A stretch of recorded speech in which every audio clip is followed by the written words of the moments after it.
saya berharap kita kayak sapu lidi dalam kajian dan PR usul salasa ini. Kita bisa kayak sapu lidi. Kalau lidi-lidi itu pecah sendiri-sendiri, maka untuk mukul nggak ada rasanya. Tapi kalau sudah diikat bareng-bareng, untuk buat mukul itu terasa banget sakit. Kalau kita dakwah sendiri-sendiri dengan akun masing-masing tanpa ada pengikat, maka ya antum hanya akan nembak sedikit-sedikit yang mungkin tidak akan terlalu berasa. Tapi dengan adanya satu pengikat, maka kalau kita berdakwah itu akan lebih terasa, akan lebih masif. Orang yang membaca, yang pengguna media sosial yang nggak jelas, jalan baca gini, oke, loh kok ini lagi ya? Ini kok rame ya? Apa sih tadi yang ditulis? Kemudian dibaca. Caranya bagaimana untuk bisa ngikat satu? Jawabannya adanya hashtag yang sudah kami berikan. Nanti insya Allah akan kami update. Ada hashtag yang baru, yaitu hashtag kajian Ustadz Mufli Safitra. Yang kalau kita klik hashtag ini, tagar kajian Ustadz Mufli Safitra, maka pekerjaan antum semua terkumpul di situ. Seret. Kalau kita search dengan hashtag ini, kajian Ustadz Mufli Safitra, keluar semua di handphone, karya kita semua. Yang kedua, saat kita membuka tagar tersebut, meskipun kita tidak suka dengan desainnya, tapi kita lihat ini adalah akun teman kita, kelihatan dari kontennya seperti kita, maka sambil scroll, sambil di-like-in punya teman-temannya. Setahu saya, atau saya dengar-dengar, atau minimal saya baca-baca, tapi lebih banyak saya dengar dari orang-orang yang lebih expert dalam menggunakan media sosial, ada algoritma atau model bahasa-bahasa pemrograman di dalam Instagram, di dalam media sosial, yang dia semakin banyak like, semakin terbaca, tersebar gitu. Seperti kayak di Google.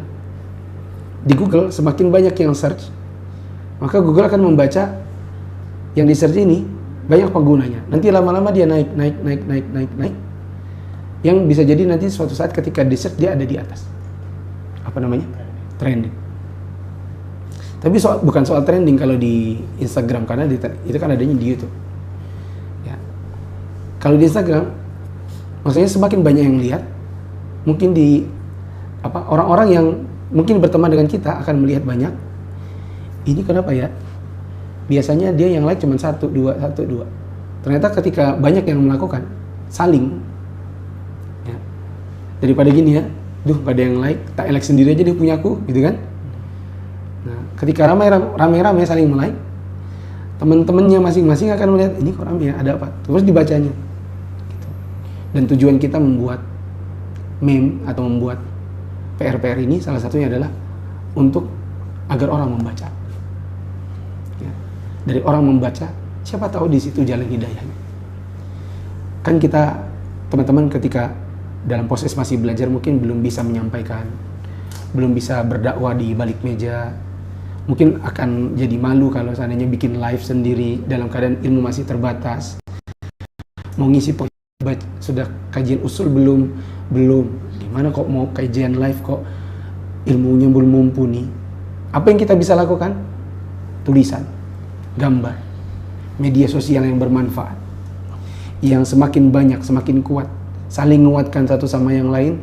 Banyak yang bisa mengambil manfaat karena semuanya pada bisa saling lihat dan dilihat oleh teman-temannya yang lain.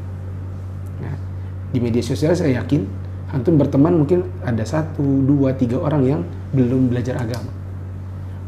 Dan itu antum harus jadikan target agar mereka bisa mendapatkan manfaat hidayah dari media sosial antum dan antum dapat pahala. Wallahu a'lam.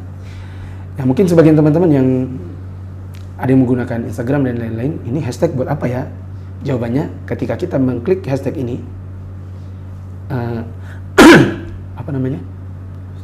akan muncul semua yang sejenisnya. Jadi bisa saling, ya saya tadi mengibaratnya itu tali untuk lidi-lidi. Ya, daripada yang lainnya satu dua terus kita terpencar-pencar.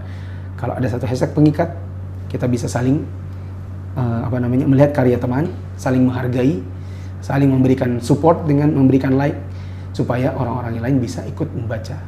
Dengan naiknya algoritma yang ada terbaca pada algoritma atau bahasa pemrograman atau apapun yang ada pada insight-nya si media sosial.